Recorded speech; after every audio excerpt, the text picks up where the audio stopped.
is hell. Contrary to what John Wayne may have portrayed in many of his movies, and Audie Murphy, and all of these other films that you see glamorizing war. It's hell. But it doesn't always leave its victims with shattered spirits. Sometimes agony can eventually lead to ecstasy.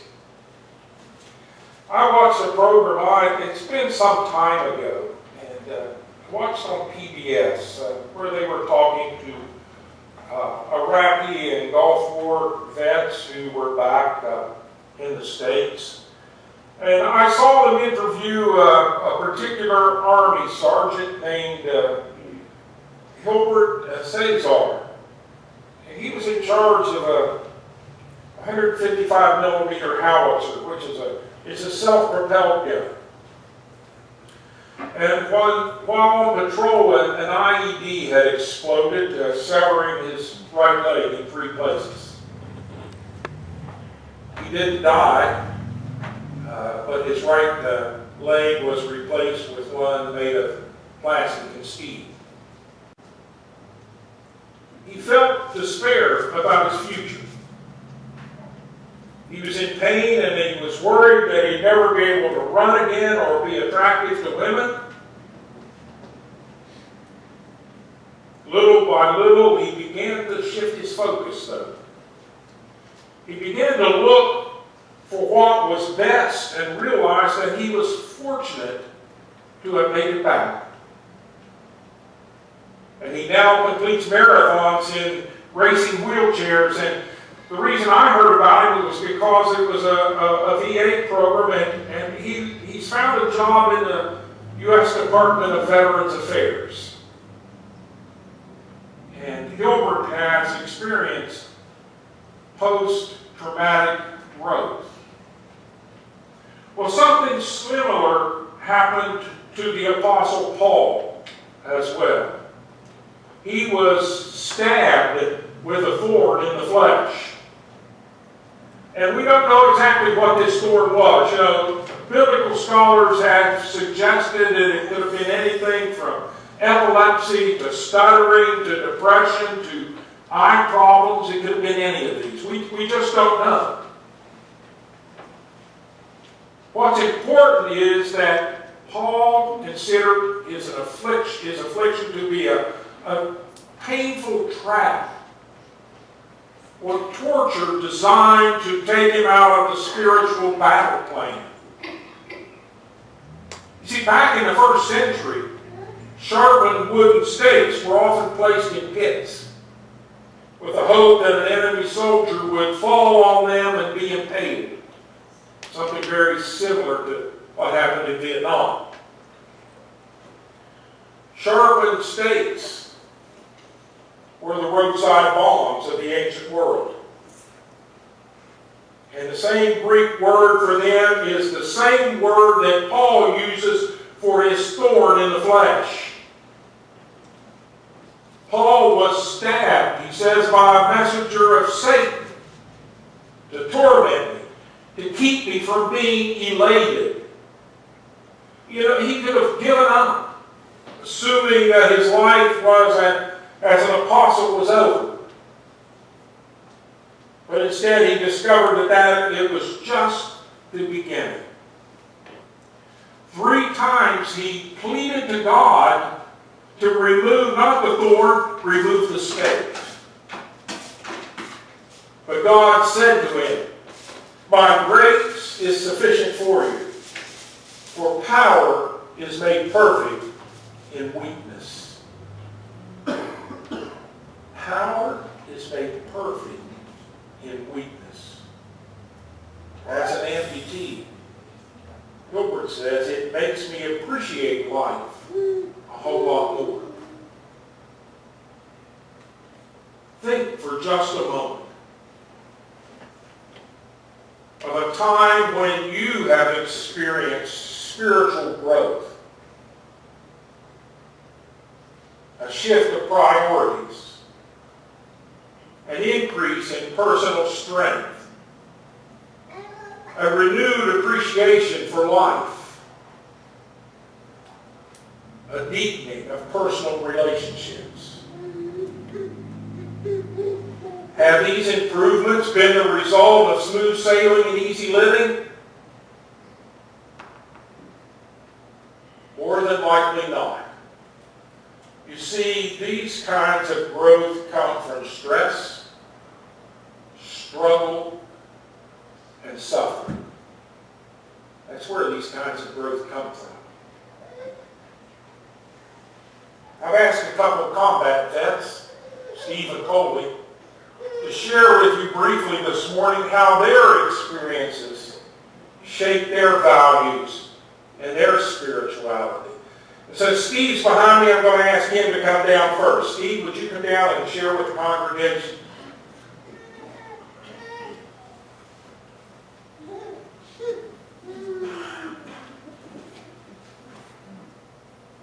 I wasn't really raised in the church. I attended Simpson off and on. But in high school, I thought, I think I'll be a fighter jet pilot. And so I applied to ROTC program at Davidson Elkins College. And in the spring of '74, I got word that they weren't accepting applicants or something. There was some kind of problem with the program. And so I thought, well, so much for that. And so one day, still in the spring, Becky and I had been dating for a year or two. I wanted to go see Becky. My dad wanted me to do some work around the house. We kind of got into an argument. And I thought, well, if I can't fly airplanes, I'll jump out of them. My dad had been a paratrooper. And I thought, well, that's what I'm going to do. I'll show him. So I went and joined the Army. And a few weeks later, after graduation, I'm laying with my face in the sand, Fort Polk, Louisiana. Drill sergeant screaming at all of us. And I'm thinking, well, I'm sure showing him. So they threw basic AIT and went on to jump school to learn how to jump out of airplanes. So I got through the training, went to do my first jump, and had a malfunction. Parachute opened. I had what they call a May West. They teach us if you have that problem, you activate your reserve. So I pulled my reserve parachute. It went up inside of my vein, so I fall in even faster. And no problem. They teach you if that happens, you grab hold of your reserve, you pull, throw it down across your body so it can get air and support you. So I did as I was trained. I grabbed hold of the reserve parachute. I started pulling. It was caught in the main. There's a spring-loaded pilot chute. When you activate it, it comes out. It was caught in my main pin. So that's all the further I got. I was trying to pull my reserve out of my main when I hit the ground. Next thing I know, it was a couple hours later. I was on an x-ray table. Black and blue all over. The worst part, I had wet pants. They said, don't feel bad. Usually it's worse. But, so we got through that, and I had 2 weeks convalescent leave, went back, finished jump school. And I really didn't, at that time, I mean, I thank God for that I made it through that, but I really didn't put the emphasis on God then. Although I did attend church a little bit more during jump school than I had previously. And I even make a couple of notes because I knew I'd forget stuff. I believe that instinctively we go to God in times of stress. When you're scared, not sure what the future is going to bring. And that's probably why I at least attended a few services during jump school. So I got through that, had a pretty good military career, and Desert Storm came up.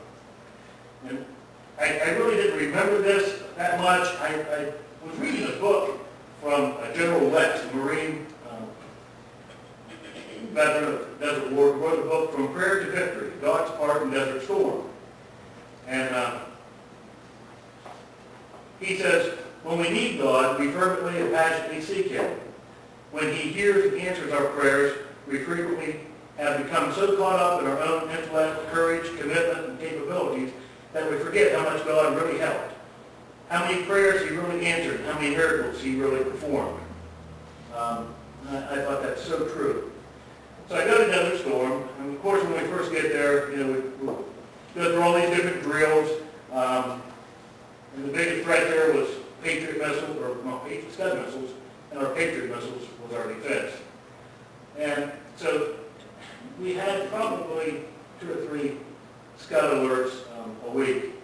And at first, we were scared, we'd do everything we were taught to do.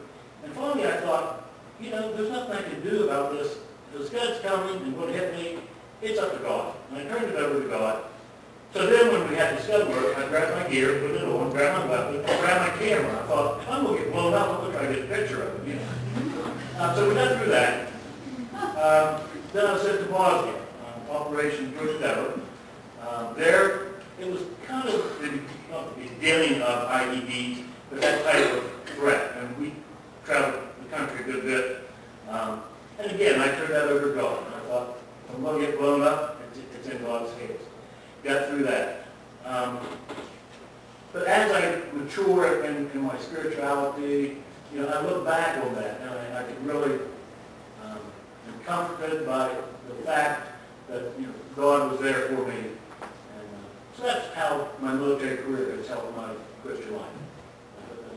Thank you, Steve. Appreciate it. Colby?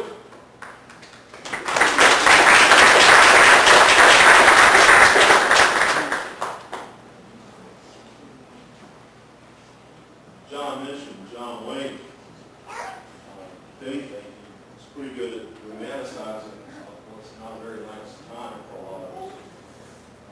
Many of you may have heard our unit's motto, De Oppresso Liber, in Latin, to free, or to set free the oppressed. The English is to free the oppressed. We're an unusual unit, still an unusual unit, in that we have duties in both war and peace and political natures in the 5th Group. I can never remember one time that in the midst of trouble that I ever said, God save me, God help me, God get them. It was never like that. And Steve and I have talked about this. This is the first time I've talked about this publicly ever. Probably won't ever talk about it again. But it's those moments afterwards. It's when you're done, when you're out of fear, when you're in a moment of reflection. And sometimes the shakes hit you, and sometimes the sweats come. And the only words that ever come to mind are, thank you. Now, I don't know who I was thanking when I said that, because like Steve, I wasn't real active in the church at that time. They've been brought up in the church, but they've gotten away from the church. But all you can say is thank you, and you reflect, and then you're like, well, I made it. Let's just get up and go.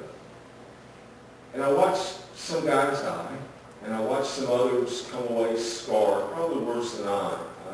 I spent a number of years in counseling after I got out to be able to cope in a more rational manner. My wife would say, look out when his eyes lose color, he's just forgetting everything the counselor taught him at that point. But it is simply this. It started me to realize more about prevenient grace. That grace that God always puts forward is always there for us to accept when it's time for us to accept it. Because I struggled with that for a long time. It was when I come to realize that God's grace was always there. Even after all that counseling, I was able to start putting things together. But what does it mean today?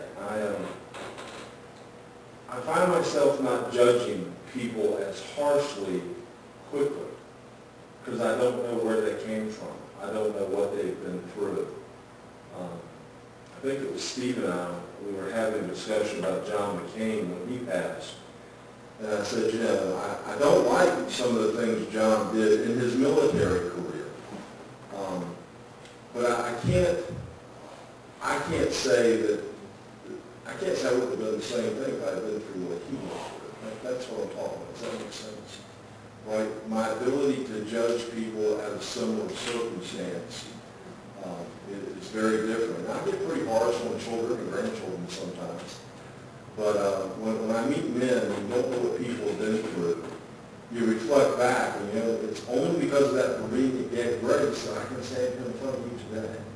And I work hard on that, and it's a struggle. I think it's a struggle for most guys that just live what we call a normal life, and then when you add extenuating circumstances, it comes through. When we were discussing shooting protection for the church and the security of the church, I kept saying to these folks, I said, folks, this is ITV. You don't want people to pack weapons in church to start shooting back, because Lord knows who they'll hit. There's only 3 or 4 folks in this church who know how to shoot at somebody anyway, and chances are we don't have a minimum. So, with that said, I'm not in favor of locking doors. This isn't a statement about that. But I am in favor about protecting those that I love. And if that's what we have to do, then that's what we have to do. And I try not to have judgment. But it's the prevenient grace that's really works on me still. And how do I extend that as Christ extended it to me before? So John, like Steve, I hope that's kind of what you were looking for. You never talk about it if you're not sure what to talk about. All I was looking for was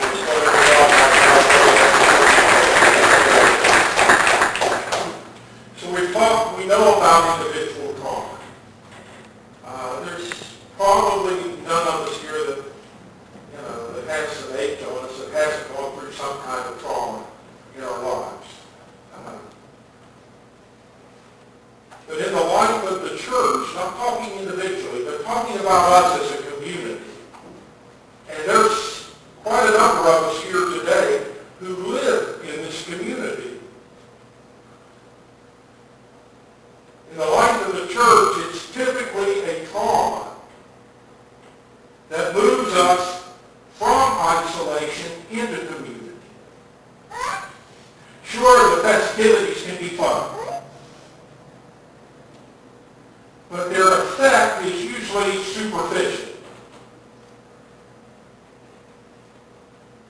What bonds us together as members of the Christ body are illnesses,